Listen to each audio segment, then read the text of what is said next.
Muy bien, seamos todos bienvenidos a una nueva porción, una enseñanza de la Torá, ya en eh, la última porción del libro de Génesis, del libro de Bereshit, como es llamado en hebreo. Estamos en la última porción que lleva por nombre Vayehi, ahí está en la diapositiva, Vayehi, y eso está en Bereshit o Génesis desde el 47 al 50-26, que es el final del libro, el final de Génesis. Ya después, la próxima semana, retomamos con Shemot o Éxodo, como se le llama. Y ahí está el título, lo que significa Vallejí y vivió. Y principalmente en esta enseñanza, esta clase, vamos a ver sobre esto. Y vivió. ¿De qué se refiere el título de la porción? Para allá, o porción, ¿cierto? Y vivió. Vamos a ir viendo para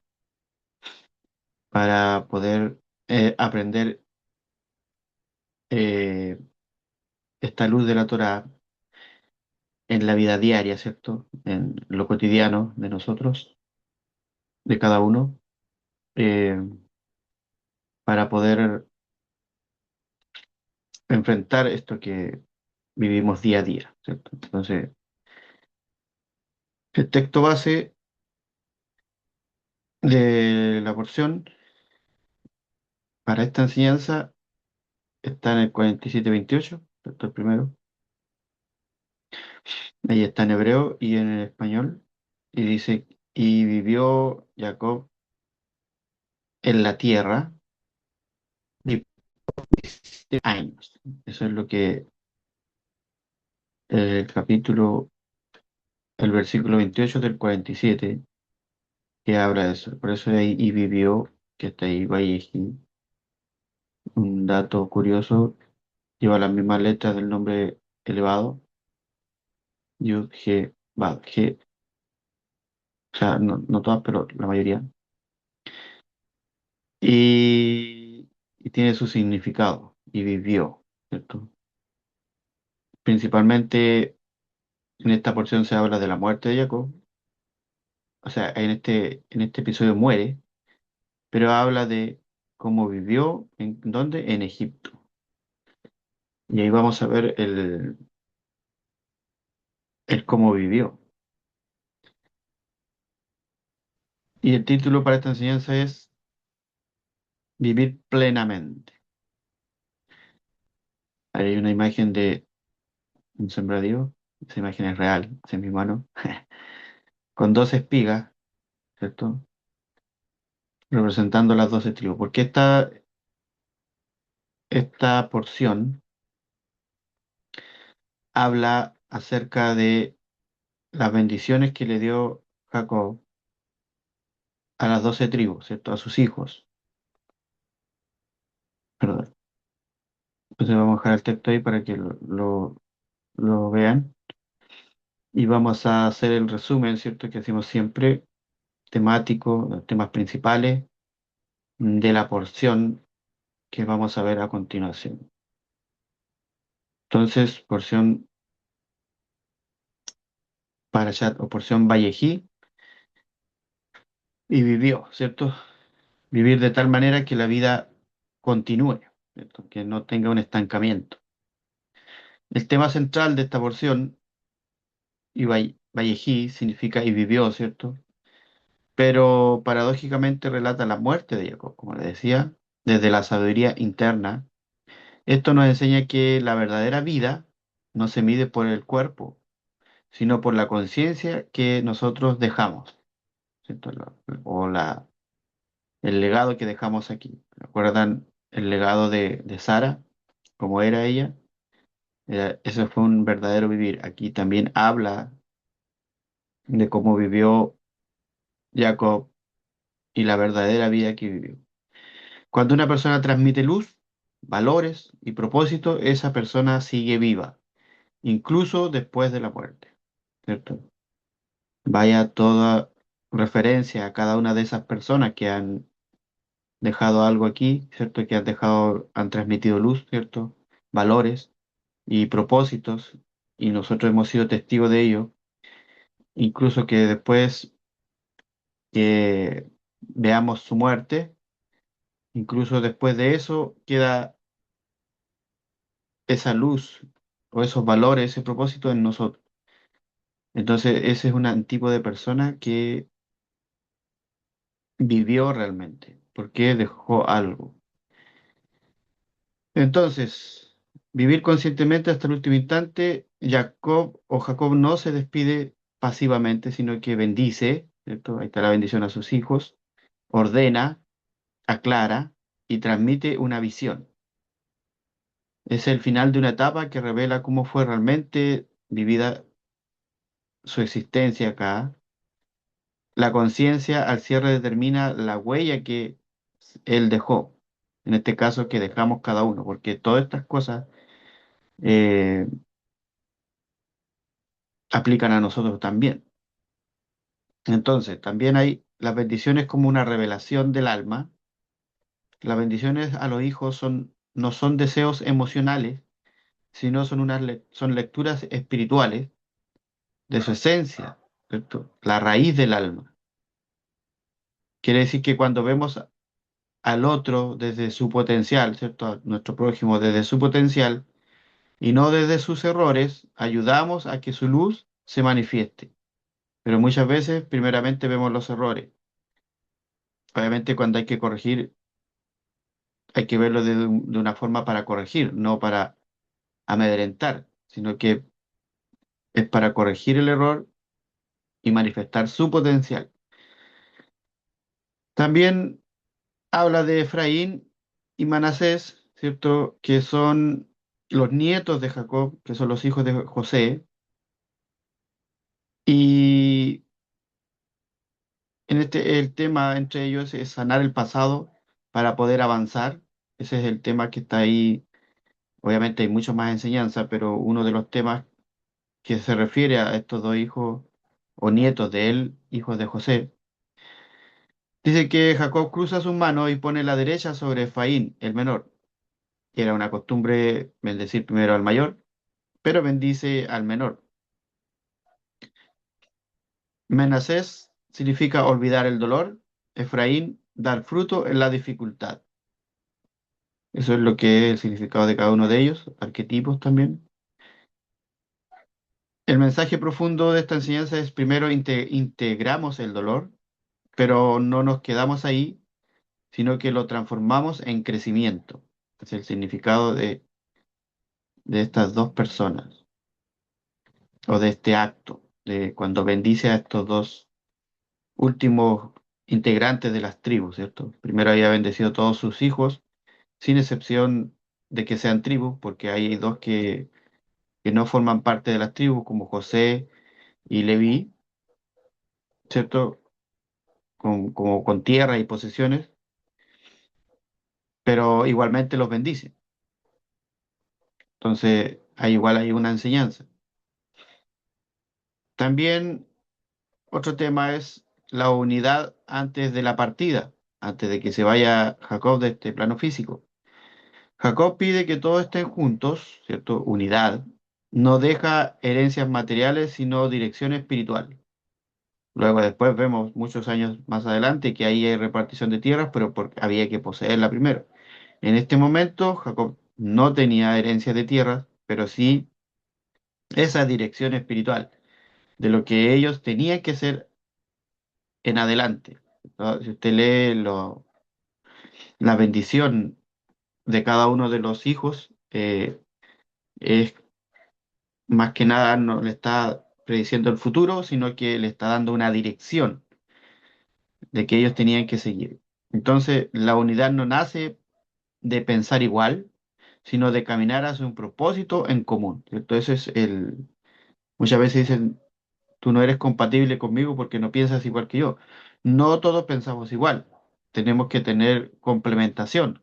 Si yo tengo un pensamiento, lo comparto y así en un conjunto cada uno comparte sus pensamientos o sus ideas pero sí con un propósito en común, ¿cierto? El poder avanzar, el poder reparar las cosas muchas veces que están mal. Y así todos avanzamos con un propósito en común. También está el secreto del final de los días, que habla también sobre el futuro. Nuestros sabios nos enseñan que Jacob quiso revelar el final del Ketz, pero le fue ocultado. ¿Qué significado tiene esto de lo más elevado? Que la redención no llega por una información, sino por la transformación interior o interna. Cuando la conciencia está lista, el tiempo se revela solo. O sea, hay que tener en cuenta eso.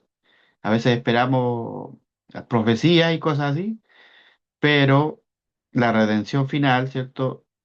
Llega por la transformación que tú vas teniendo internamente. Cuando esa conciencia está lista, ese tiempo se va a ir revelando. Así que a avanzar en la transformación interior. Y el cierre del libro de Bereshit o de Génesis, en este caso que es la última porción, es sabido que Bereshit comienza con la creación, ¿cierto?, del mundo y termina con la muerte de Jacob, ¿cierto? Un nacimiento y una muerte en este plano físico. Es como a pasar un nivel. ¿Cuál es el mensaje en esta enseñanza? Que incluso en el exilio, ¿cierto? Porque aquí comienza el exilio, ¿no? Después de eso del pueblo de Israel. Dice que la promesa de vida sigue activa, o sea, no se termina. Por eso es que es muy simbólico de que comience primero con nacimiento, con creación, y luego que en el mismo Egipto haya una muerte. Pero eso no detiene la promesa que se le hizo a sus padres, a Abraham, Isaac y Jacob, ¿cierto? Estamos hablando del pueblo de Israel. Entonces, el descenso no es el fin, sino que es el comienzo de un proceso de elevación. O sea, ahí están más o menos todas las temáticas y aplicaciones para la vida diaria en estas enseñanzas. Por ejemplo, es vivir hoy, el hoy, ¿cierto? De manera que tu presencia, de que tus actos dejen una luz en el mañana, ¿cierto? A las generaciones nuevas. Bendecir a otros también viendo su potencial, no su pasado o no sus errores. No negar el dolor, pero tampoco definirte por él. O sea, no decir que a causa de esto, sino que a causa de cómo mejoraste el dolor. Elegir la unidad incluso en cuando hay diferencias, ¿cierto? En vez de rechazar las ideas, complementarlas, unirlas, juntarlas para un fin bien común. Entender que cada cierre es una semilla, cada cierre o cada cierre de un ciclo, como se le llama hoy en día, también inicia uno nuevo, es una germinación. Entonces, una vida verdadera no termina, sino que se transforma en dirección para otro. Entonces, según el, el texto que estamos viendo ahí en pantalla, para poder eh, aden- adentrarnos en la enseñanza de hoy, ¿cierto? Según el título, ¿cierto? Y vivió Jacob en la tierra de Egipto 17 años. Había muchas enseñanzas dentro de eso, como le decía, el, y vivió Valle Gil,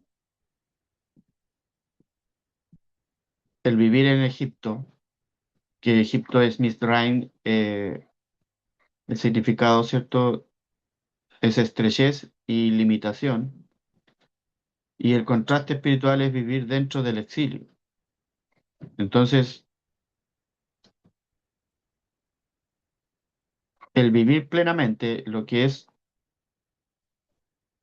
la, la enseñanza que tenemos en el día de hoy, ¿cierto? Vamos a ponerlo ahí para que vean el título, vivir plenamente, basado en esta porción y en versículo, ¿cierto? El 28 del 47,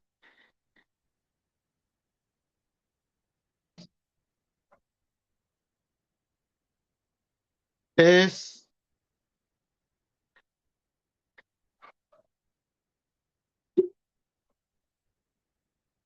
dice que, la traducción original dice que, al español, dice que vivió Jacob en la tierra de Egipto 17 años, y fueron los días de Jacob, los años de su vida, 147 años. Entonces, la porción comienza con las palabras Vallejí y vivió justo cuando Jacob está en Egipto, ¿cierto? Palabra que espiritualmente alude a la estrechez, ¿cierto? A la limitación o a la presión. Eso es Egipto. Siempre cuando usted sienta esas cosas, que algo le es oposición, estrechez, ¿cierto? Algo le limita o algo le hace presión en su vida espiritual, es aludido a Egipto. Eso es lo que el pueblo de Israel vivía en ese lugar. ¿Cierto? Que de primera, cuando llegó, cuando estaba José, había abundancia, tuvieron bien, pero luego, vamos a ver en el Éxodo más adelante, en Shemot, que ellos vivieron la estrechez, la limitación y la presión, ¿cierto? El vivir en esclavitud es eso. Entonces la Torá, la Biblia aquí en este sentido, nos dice simplemente que existió, ¿cierto? Y vivió, ¿cierto? Existió o sobrevivió, sino que vivió. No, no tanto de existir o sobrevivir, sino que de vivir plenamente, como dice el título. Esto nos enseña que la plenitud no depende del lugar externo, ¿cierto? Del lugar donde estés parado, sino del estado interno de conciencia que tengas. Entonces, primeramente, ¿por qué Jacob tuvo que vivir en Egipto, ¿cierto? Desde lo elevado de Egipto, como le decía, es como el Tzimtzum, como la contracción, el ego, el miedo, todo está ahí en Egipto. Y Jacob representa la línea media, ¿cierto? El Tiferet, ¿se acuerdan? El árbol de la vida, el que pone el equilibrio entre dar y recibir. Eso es Jacob. Cuando una persona vive desde la línea media, o sea, desde el equilibrio, como Jacob, dice que ni el entorno más oscuro puede quitarle esa vida interna que lleva. Eso es lo que significa vivir en Egipto o cómo vivió Jacob en Egipto. Entonces, el número 17, por cierto, porque dice que vivió 17 años en Egipto. En cuanto a la plenitud, Jacob vive 17 años en Egipto. 17 es la misma numeración de la palabra Tob, que es bueno, que significa bueno. Tob es bueno. Entonces, esto indica que sus años fueron los más buenos. O sea, esos 17 años que vivió en Egipto fueron más buenos de los que vivió anteriormente. Quizás no fueron los más cómodos, sino que aquellos donde su conciencia estuvo más alineada con lo que él era o con lo que él vino a hacer. Ese es el significado del número 17, del por qué vivió 17 años en Egipto. O sea, quiere decir que la plenitud no es la ausencia de dificultad, sino presencia de sentido en medio de la dificultad. Entonces, a veces, nosotros mismos, cuando hay dificultad, lo vemos todo malo, pero cuando nosotros, en medio de la dificultad, le ponemos sentido a ese instante, eh, se alinea más con la conciencia y indica que serían los mejores momentos. ¿Por qué? Porque tú aprendiste a vivir o a actuar en medio de la dificultad, no como cuando estás bien, obviamente todo se ve más placentero, pero cuando te en medio de la dificultad logras sobresalir, es mucho más valorable, mucho más predominante. Entonces, eso es lo que significa el que Jacob haya vivido 17 años, buenos años, en un lugar de estrechez, en un lugar de presión, en un lugar de limitación. Entonces, el contraste de la verdadera plenitud y de la que no lo es, vamos a ver eso también aquí. Vamos a dar primero indicios de una falsa plenitud, porque muchas veces las personas dicen, yo vivo plenamente, o yo, y no se da cuenta que hay personas que también están al lado de él y no están viviendo lo mismo que ellos. No hay una unidad. O sea, entonces es algo como egoísta decir yo estoy pleno, siendo que alrededor hay personas que no lo es, que no lo están. Entonces una plenitud ilusoria depende de el éxito externo, el reconocimiento, la comodidad, el control, se siente llena por momentos, pero genera miedo a perder, crea apego, necesita validación constante. Eso es lo que es una falsa plenitud o una plenitud ilusoria. Se preocupa más del éxito interno, del ser reconocidos, de tener una comodidad o el control de algo, o se llena de momentos, pero genera miedo a perder, a la pérdida, crea muchos apegos o necesita validación constante. Entonces esa es una plenitud que se rompe cuando el entorno cambia, ¿cierto? Pero en cambio la verdadera plenitud o una plenitud consciente nace de tener un propósito, tener una conexión, una coherencia interna, ¿cierto? Presencia en lo que estás haciendo, no haciéndolo mecánicamente. Puede existir incluso esta verdadera plenitud en crisis. Puede existir también en exilio y puede existir en medio de la incertidumbre. Eso es una verdadera plenitud. No depende de lo que tengo, sino de cómo vivo con lo que tengo. Esa es una verdadera plenitud. Ejemplos cotidianos acerca de esto es, una persona puede tener estabilidad económica y todo lo que quieras, pero sentirse vacía. Eso no es verdadera plenitud. Otra, con pocos recursos, pero vive con sentido y gratitud, el contraste. Alguien rodeado de gente puede sentirse sola, mientras otro en silencio se siente completo. O sea, la plenitud no se mide en cantidad, sino en conciencia. ¿Cómo lo aplicamos a nuestra vida práctica para la vida?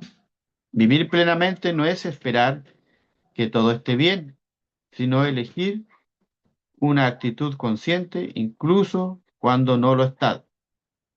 Jacob no negó que estaba en Egipto, pero tampoco permitió que Egipto entrara en él. Entonces, diferenciar necesidad de plenitud antes de buscar algo externo, pregúntate, ¿esto llena un vacío o expresa lo que ya soy? Entonces, practicar en presencia es, por ejemplo, elegir una acción diaria, como por ejemplo comer, caminar o escuchar, y hazla con total atención, no haciéndolo, como dije anteriormente, mecánicamente, como lo hacemos siempre, porque es algo normal que hacemos. Comer es algo cotidiano, caminar también, y el escuchar. Pero cuando la haces con atención, la plenitud aparece cuando estamos realmente presentes. O sea, ponte a escuchar, no sé, pues el ruido de las aves en el campo, por ejemplo, o cuando estás caminando, darle sentido de por qué caminas, por qué tienes esa capacidad de caminar, aunque a veces te cueste, y alguna vez tienes enfermedad, o cuando estás comiendo, disfrutar consciente de lo que estás comiendo, de ver el proceso de dónde vino este alimento, el fruto, etcétera. Cuando le pones atención, cuando estamos realmente presentes, es cuando viene la plenitud de las cosas. También una gratitud consciente. Cada día nombra tres cosas simples por las que agradeces. Por ejemplo, no negar lo difícil, sino para integrarlo, que lo difícil lo transformes a tu favor, que cuando venga algo difícil sea como un desafío a sobrellevar, no estancarse en que llegó lo difícil y te derrumbó y no lograste hacer nada con eso. También no permitir que el entorno te defina, tu entorno, ¿cierto? Observa cuando dices, no puedo porque, y reemplazarlo por, aún así lo elijo, ¿cierto? O sea, en vez de darte por vencido, enfrentarlo, ¿cierto? O sea, ese tipo de cosas nos hacen vivir plenamente. Entonces, Vallejí nos enseña que se puede vivir plenamente incluso estando en Egipto, ¿cierto? La pregunta no es dónde estás, sino desde dónde estás viviendo. O sea, la verdadera plenitud no ocurre cuando todo encaja afuera, sino cuando uno deja de fragmentarse por dentro, ¿cierto? Hace una autodivisión, sino que en tu misma conciencia, en tu cuerpo, también tiene que haber una unidad, no solamente esa unidad que se busca entre todos, entre tu entorno, entre tu círculo, sino que dentro de tu alma, tus pensamientos, tus emociones, tienen que estar también plenas, tienen que estar viviendo. Entonces, vamos a dar unos trabajos y los voy a leer y también después los vamos a compartir en PDF cuando compartamos la clase en el grupo. Obviamente aquí el, bueno, los voy a proyectar para que los que van a ver el video les vayan sacando fotos, los vean ahí. Y son trabajos cotidianos, ¿cierto? Para, para ir mejorando, ¿cierto? Nuestro desarrollo de vida en profundidad, ¿cierto? Para llenar, para sostener eh, las cosas que muchas veces nos vienen, ¿cierto? Porque a veces no todo lo que buscamos nos llena, ¿cierto? Muchas veces solo compensa un vacío momentáneo. Y si es de parte del primer trabajo, lo vamos a proyectar aquí, ¿cierto? Para que ustedes lo vean. Y lo vamos a leer juntos. Entonces, vivir plenamente, ahí están los trabajos cotidianos. El primero, ahí está, espero que lo logren leer. Como vamos a estar detenidos un rato ahí, le sacan una foto o lo ponen en pausa. Y primer trabajo dice diferenciar plenitud de compensación. La idea central es no todo lo que buscamos nos llena, muchas veces solo compensa un vacío momentáneo. La explicación es, la falsa plenitud nace cuando creemos que algo externo, por ejemplo el éxito, el dinero, las relaciones, la aprobación de los demás, nos dará estabilidad interna o interior. Al obtenerlo sentimos alivio, pero no plenitud duradera. Esto ocurre porque la necesidad no era real, sino una reacción al miedo, a la carencia o a la comparación. La verdadera plenitud, en cambio, surge cuando lo que hacemos expresa lo que somos, no cuando tapa lo que nos falta. Jacob vivió plenamente en Egipto porque no buscó compensar su entorno difícil, que era vivir ahí, sino que fortaleció su interior. El ejercicio práctico para esta enseñanza o este trabajo es antes de tomar una decisión importante, pregúntate, ¿esto nace del miedo o perder o del deseo de expresar mi esencia? Siempre preguntarse eso. Y el resultado esperado es mayor claridad al elegir menos impulsividad, perdón, y menos dependencia de lo externo. Ese es el primer trabajo. Ahí está, y lo pueden detener para leerlo tranquilamente. El trabajo número dos es habitar en el momento presente.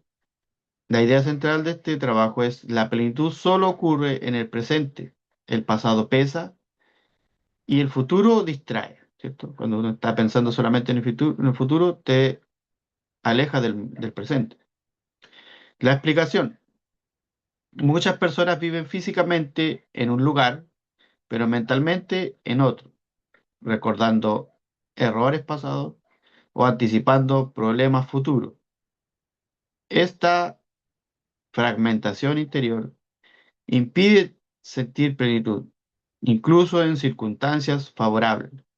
Jacob, aún en Egipto, estaba presente, bendijo, habló con claridad y transmitió conciencia. La presencia convierte cualquier lugar en un espacio de vida.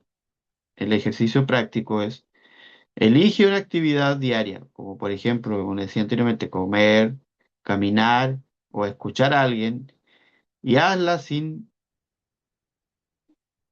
multitarea, con atención plena a lo que sientes, piensas y percibes. El resultado esperado sobre esto es menos ansiedad, más claridad y una sensación real de conexión con la vida. Ese será el trabajo 2. El trabajo 3 es no permitir que el entorno defina tu estado interior. La idea central: el entorno influye, pero no tiene por qué gobernar tu conciencia. La explicación de esto es: Egipto, ¿cierto?, representa la presión, la exigencia y limitación en la vida cotidiana. Egipto puede ser el trabajo, una relación tensa o una situación económica difícil. Eso es Egipto. La falsa plenitud espera que el entorno cambie para estar bien, pero la verdadera plenitud aprende a mantener la estabilidad interior, aun cuando el entorno no coopera con ello, ¿cierto? Jacob no salió de Egipto, pero Egipto no entró en él, ¿cierto? Ese es el significado. Un ejercicio práctico es cuando algo externo te altere, repite internamente: esto está ocurriendo afuera, pero no define quién yo soy. Respira profundo antes de reaccionar. ¿Cuál es el resultado esperado sobre esto? Mayor dominio emocional y menos reacciones impulsivas. Y el último trabajo es transformar la dificultad en sentido. La idea central es que la plenitud no elimina la dificultad, sino que le da un significado. La explicación: la falsa plenitud huye del dolor y busca comodidad constante. La verdadera plenitud comprende que los desafíos forman parte del crecimiento. Es decir, los 17 años de Jacob en Egipto, que son años buenos, no fueron fáciles, pero sí plenos, porque estaban alineados con propósito, transmisión y conciencia. Cuando una persona encuentra sentido, incluso el esfuerzo se vuelve fértil.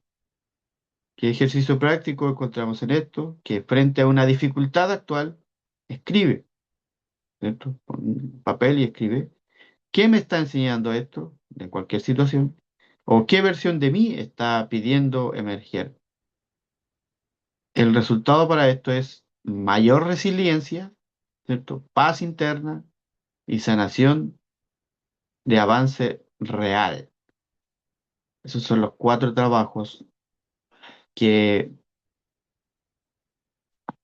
quise compartir con ustedes para que la clase no solo sea enseñanza, sino aplicación.